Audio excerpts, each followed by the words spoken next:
Welcome to the second in our series of injury prevention tips brought to you from Spear Physiotherapy in collaboration with Run For It, getting you to the start line of the Simply Health Great Aberdeen Run in August. Today's topic is going to be Medial Tibial Stress Syndrome, or in other words known as shin splints.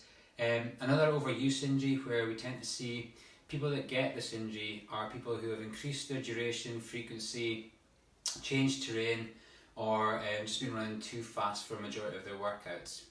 The exact cause of the injury is unknown, but what a lot of the literature is looking at is the repair process versus the damage process. So for example, the body's not given enough time to repair itself after the previous load.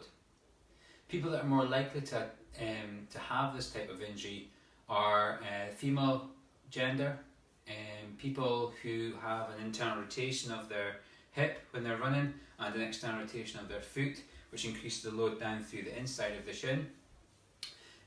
Footwear that's over 250 miles has been a factor in literature as well that's shown to increase the chances of shin splints, and also people with poor muscle capacity. So for example, weakness in the calf or the soleus and gastrix, quads, and also the glutes.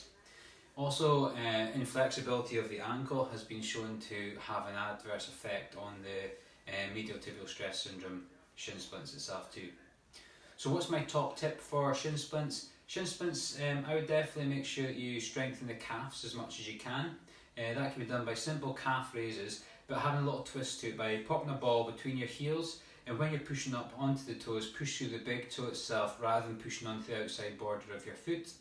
And my second tip would be if you're running and you have some pain in your shins, try and change your cadence slightly.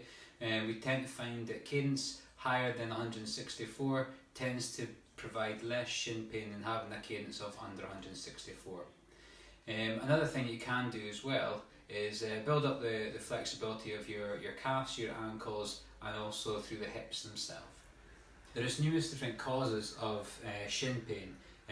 In the recent research showed there's about 31 different diagnoses. So if you are suffering from shin pain, I'd always recommend that you would see an expert in the form of a physiotherapist or a GP just to get the diagnosis and a working plan in place. Thanks very much for listening, and I look forward to seeing you for our third in our series in the near future.